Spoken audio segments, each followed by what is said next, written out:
कि जो भी शिक्षा का पान करेगा वो गुर्राएगा जरूर। और टीम पाठशाला ने इसी मुहिम की शुरुआत की है। समाज के हर बच्चे को शिक्षित करने के लिए गांव ग्रामीण के क्षेत्रों में हर गांव में एक पुस्तकालय खोलने की जो मुहिम चलाई है, ये काबिल तारीफ है। जोरदार तालियां।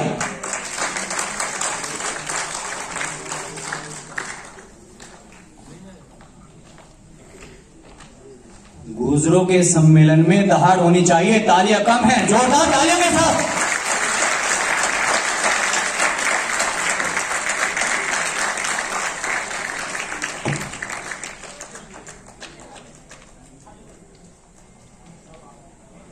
ये वो टीम है जो समाज में नए आयाम स्थापित करने के लिए दिन रात निरंतर प्रयासरत है और जिन्होंने एक कदम से लंबे सफर की शुरुआत की है, एकले चले थे और कारवां जुड़ता चला गया। जोरदार तालियों के साथ पुनः स्वागत चाहूंगा। रामवीर कंवर जी, लाल बहार जी, मैं आग्रह करूंगा बड़े भाई खविंदर जी से, मुनासिब हो तो सबका एक बार वेलकम करें। जो स्वयं टीम पाठशाला के सदस्य हैं। टीम पाठशाला के बारे में कहना तो वो बिटिया ने बोला था ना, सूरज को दिया दिखाने के समान है। आपके द्वारा दी गई जो वीडियो थी उसमें मेरे ख्याल से सब कुछ क्लियर हो गया। तो मैं आग्रह करूंगा कि टीम पाठशाला में से कोई भी एक शख्स आए, आए वो, और टीम पाठशाला के बारे में 2 शब्द जरूर कहें। भाई लाल बहार जी।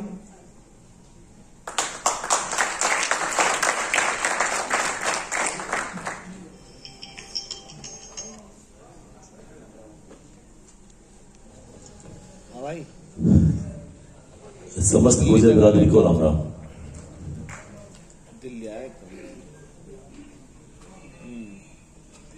आप सभी को अंतर्राष्ट्रीय गुजर दिवस की हार्दिक शुभकामनाएं। दोस्तों, ग्राम पाठशाला के बारे में थोड़ी सी जानकारी, आपने वीडियो से काफी जानकारी आपको मिली होगी। 1-2 चीजें और मैं उसके अलावा आपको बताना चाहता हूं। सबसे पहले ग्राम पाठशाला की शुरुआत किस तरह हुई।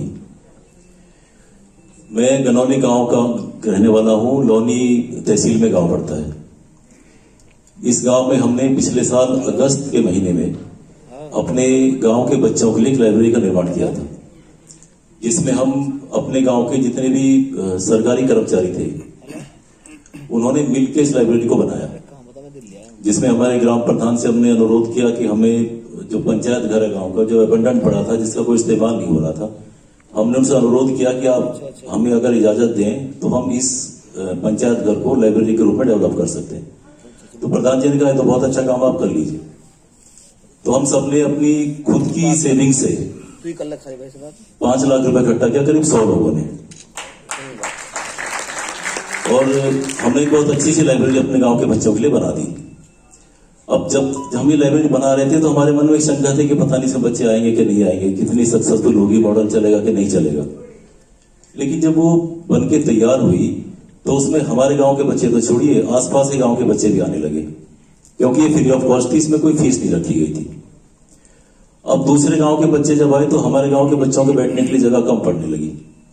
तो यहां हमारे पास 2 रास्ते थे। या तो हम दूसरे गांव के बच्चों से मना कर देते कि ये लाइब्रेरी गनौली गांव के बच्चों के लिए है, या फिर हम उनके लिए भी कुछ रास्ता तलाश करते। तो हमारे दिमाग में ये ख्याल आया कि अगर हम अपने गांव के लोग मिलकर अपने गांव में पुस्तकालय बना सकते हैं तो पड़ोस के गांव वाले लोग भी ये काम कर सकते हैं। और हम यही एक प्रस्ताव लेकर अपने पड़ोस के गांव में चले गए। बिल्कुल पड़ोस के गांव में शुरुआत बिल्कुल पड़ोस से की। और उस टाइम हमने सोचा भी नहीं था कि हम अगले 6 महीने में 150 लाइब्रेरी बनवाने जा रहे हैं, सोचा भी नहीं था। जब पड़ोस के गांव में पहुंचे तो वहां से इतनी ऊर्जा मिली। एक बुजुर्ग थे 70 साल के, उन्होंने कहा कि मैंने 70 साल की उम्र में मेरे गांव के बच्चों की बात करने के लिए बाहर से किसी को आते हुए नहीं देखा। कभी किसी ने मेरे गांव के बच्चों की बात आके नहीं की। चुनाव की बात, राजनीति की बात, सड़कें बनाने की बात, ये बातें तो बहुत हुई, लेकिन किसी दूसरे गांव की टीम ने आके हमसे ये नहीं कहा कि आपके गांव के बच्चों को इस चीज की जरूरत है, आप इसी बना दीजिए। उन्होंने हमें देवदूत तक कह दिया और बस यही से ऊर्जा मिलनी शुरू हुई। हम अगले गांव में पहुंच गए, अगले गांव में भी यही हुआ और ये कारवां चल पड़ा।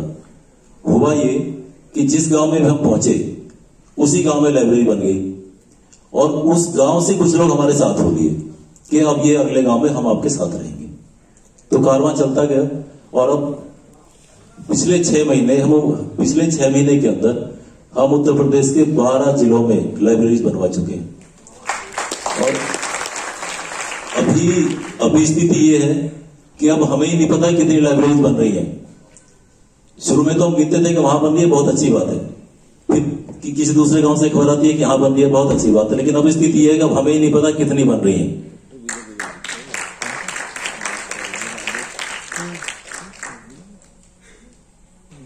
दूसरी बात, जो मैं उम्र में आपके जो हमारे प्रथम पंक्ति में विद्वान लोग बैठे हैं, सफल लोग बैठे हैं, उनसे मैं उम्र में भी छोटा हूं, अनुभव में भी छोटा हूं। मैं अपनी युवा पीढ़ी से कुछ बातें करना चाहता हूं। जो हमने पिछले 6-8 महीने में इस पूरी टीम का, ये कुछ ही सदस्य हैं, इस टीम में सैकड़ों लोग हैं। एक टीम आज हमारी जयपुर भी पहुंची थी, कर्नल साहब ने वहीं से इनको आशीर्वाद भी दिया।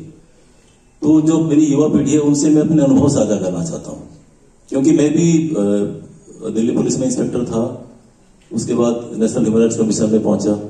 मैंने भी कुछ धारणा बनाई थी अपने समाज के बारे में, अपने लोगों के बारे में। 2 धारणाएं थी। एक धारणा तो ये कि निस्वार्थ काम कौन करता है, कोई नहीं करता है। निस्वार्थ काम कोई नहीं करता है, जो भी कोई काम करता है स्वार्थ के साथ किया जाता है। और दूसरी धारणा ये थी कि कोई भी काम कर लीजिए, लोग साथ नहीं देते। पिछले 6 महीने में ये धारणा मेरे बाकी जीवन का हिस्सा नहीं रही। अब मैं ये नहीं मान सकता कि लोग साथ नहीं देते। अब मैं ये नहीं मान सकता कि लोग निस्वार्थ भाव से काम नहीं करते। लोग कितना साथ देते हैं वो हमारे किसी एक प्रोग्राम में जाकर देख लीजिए। हम भगौट गांव में पहुंचे तो भगौट गांव के एक व्यक्ति ने हमारी बातें सुन के उस जन जागरण के दौरान ही खड़े होकर 1 लाख रुपया अपने गांव की लाइब्रेरी के लिए मौके पे दिए।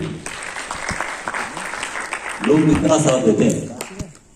बस जरूरत इस बात की है कि आप सिद्ध कर दीजिएगा आप निस्वार्थ भाव से काम